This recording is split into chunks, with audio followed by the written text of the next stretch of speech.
a sera ka kewa bale a yelemana ka ke suma yere de ani kisi donc tawakkulu fule hada madin ka jiya danfe ani fengo fembe jiya kona be mina sababu ye ne ala ye mi sababu min ke aka nyamari aka min kede sababu imbe se ka barake ni ala maso sababu min ka bara min ke atese ko ke koy donc yi jigi da sababu ngirisi bagade ka min ya ala tasuma mai ibrahim jani akera ma ewa sumade ako ala ko aka kama sumade anitishi wa kharaja minha salima bada ma makasa fi ayyama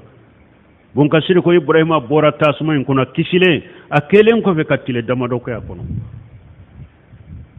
wali haja wa amusalihi jalahu allah linnas imama ibn kasir ko ni na nyogona ko sode ala ibrahima ke mugo manyemaye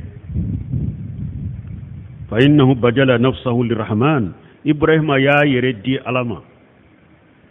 wa jasadahu linnirani ibrahima ya aka wa farikulu di tasumama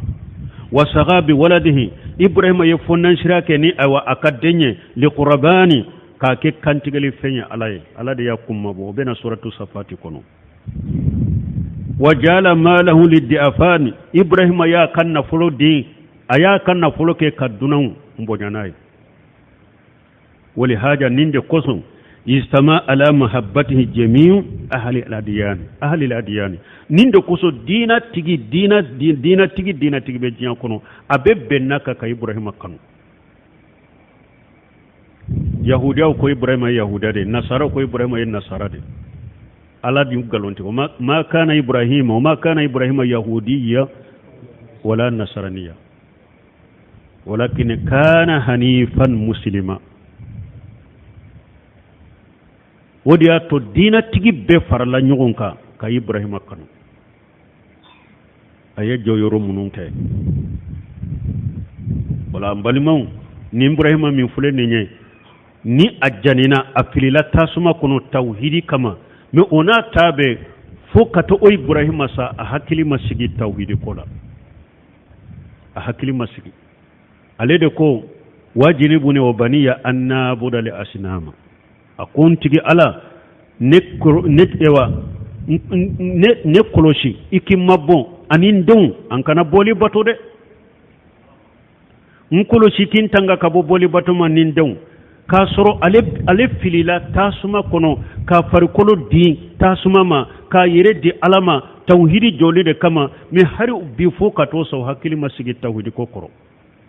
asiralen tumbe musrikiya koro fo ka tasa ajurlen tundo asiralen tumbe musikiya koro mugo juma hakile o da to ibrahima taymi ko o man ya amanu bada ibrahim alayhi salam akum mugo juma be hakili sigi soro musrikiya kono ibrahima kofe tawhidi te fenye mugo kanka tilonke na yede akanka toka kalade ka sagi saga kade ka wajude ka dawade ke katama fo kata wakati min dante tawhidi ko la koy mo si hakili kana sigi ewa mushrikiya koro ibrahima min fuleni nye ni ala ya tanu afili aye dawa ke kata tawhidi ma fulila tasuma kono ka farikolo di tasuma ma tawhidi kama me ona tabe o hakili masigi mushrikiya koro aye ala deliya ko ala ka alena don kisi u kana boli bato wa qawluhu ta'ala alaka kuma fa anzahu Allahu minan nar alaye ibrahima kisi kabo tasmama ay salamahu minha bi anjalaha alayhi baradan wa salama alaye ibrahima kisi tasmama ay tasuma inke sumaya ani kisi ibrahima ka aw mbalma nin fo kunye munye nun qisa nunun fo kunte ku kakala katemu kaw ala yu fo cide nya tumbe wuleli ke kata tawhid mimma atumba ke ka geleya min soro ala ye nunun fo ayede puru ka dusu suma ka dusu kun sabati foi kana to na ba ka tawhid wuleli bila ni jiya to rabbo nya na chogo wadi ya to abe hadisa dola la tushriku billahi wa in qutilan wa hurriqa ciden ko kana mushrikiya kade hari nubu fare har nubu janide kana mushrikiya kade kana ke mushrikiya de donc hadamaden ka sabati tawhidi ka i ka sabati tawhidi weleli ka jiya tora bi soro i ka bɛɛ ta ni ala ye ibrahima ta fule ka tasuma ba minɛ ka logo fara ɲɔgɔn kan ka tasuma ba minɛ ka kogo meleke a la ka ibrahima ta bi manjanigi ka fila kɔnɔ a t'a to tasuma ma hadisa sahalen nana a ko hasbunallah wa ni'mal wakil hasbunallah wa ni'mal wakil